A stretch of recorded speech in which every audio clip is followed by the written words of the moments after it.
ಆತ್ಮೀಯ ವೀಕ್ಷಕರೇ, ತಮ್ಮೆಲ್ಲರಿಗೂ ಸ್ವಾಗತ. ನಮ್ಮ ಯೂಟ್ಯೂಬ್ ಚಾನಲ್ನಲ್ಲಿ ರಾಜ್ಯ ಸರ್ಕಾರಿ ನೌಕರರಿಗೆ ಒಂದು ಲೇಟೆಸ್ಟ್ ಅಪ್ಡೇಟನ್ನು ಈ ಒಂದು ವಿಡಿಯೋ ಮುಖಾಂತರ ತಮ್ಮೊಂದಿಗೆ ಶೇರ್ ಮಾಡ್ತಾ ಇದ್ದೀನಿ ವೀಕ್ಷಕರೇ. ವಿಡಿಯೋನ ಸ್ಟಾರ್ಟ್ ಮಾಡೋಣ. ಅದಕ್ಕಿಂತ ಮುಂಚೆ ನೀವು ಕೊಡುವ ಒಂದೇ ಒಂದು ಲೈಕ್ ನಮಗೆ ಸಪೋರ್ಟ್ ಆಗಿರುತ್ತೆ. ಹಾಗಾಗಿ ದಯವಿಟ್ಟು ವಿಡಿಯೋನ ಲೈಕ್ ಮಾಡಿ, ಅದರ ಜೊತೆಗೆ ನಮ್ಮ ಯೂಟ್ಯೂಬ್ ಚಾನಲನ್ನು ಕೂಡ ಸಬ್ಸ್ಕ್ರೈಬ್ ಮಾಡಿಕೊಳ್ಳಿ ವೀಕ್ಷಕರೇ. ಮೊದಲಿಗೆ ನಮ್ಮ ರಾಜ್ಯ ಸರ್ಕಾರಿ ನೌಕರರಿಗೆ OPS ಹಳೆ ಪಿಂಚಣಿ ಯೋಜನೆ ಜಾರಿ ಯಾವಾಗ ಅನ್ನೋದೇ ಒಂದು ದೊಡ್ಡ ಪ್ರಶ್ನೆ.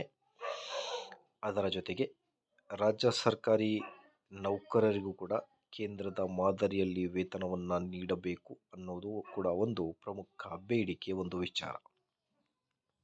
ರಾಜ್ಯ ಸರ್ಕಾರಿ ನೌಕರರ ಸಂಘದ ರಾಜ್ಯಾಧ್ಯಕ್ಷರಾದ CS ಷಡಾಕ್ಷರಿ ಸರ್ ಅವರು ನಮ್ಮ ರಾಜ್ಯ ಸರ್ಕಾರಿ ನೌಕರರು ಕೂಡ ಕೇಂದ್ರದ ಮಾದರಿಯಲ್ಲಿ 2026ರಿಂದ ವೇತನವನ್ನು ನೀಡಬೇಕು ಕೇಂದ್ರದ ಮಾದರಿಯಲ್ಲಿ ಅನ್ನೋದರ ಬಗ್ಗೆ ಒಂದು ಮನವಿಯನ್ನು ಕೂಡ ಮಾಡ್ತಾ ಇದ್ದಾರೆ ವೀಕ್ಷಕರೇ.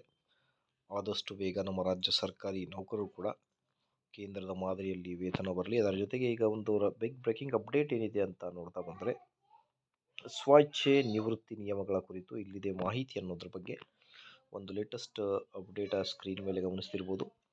ಸೊ ಸ್ಕ್ರೀನ್ಶಾಟ್ ತೊಗೊಂಡು ನೀವು ಡೀಟೇಲ್ ಆಗಿ ಸ್ಟಡಿ ಮಾಡಿ. ವಿಡಿಯೋ ಇಷ್ಟ ಆದಲ್ಲಿ ಲೈಕ್, ಶೇರ್ ಆ್ಯಂಡ್ ಸಬ್ಸ್ಕ್ರೈಬ್.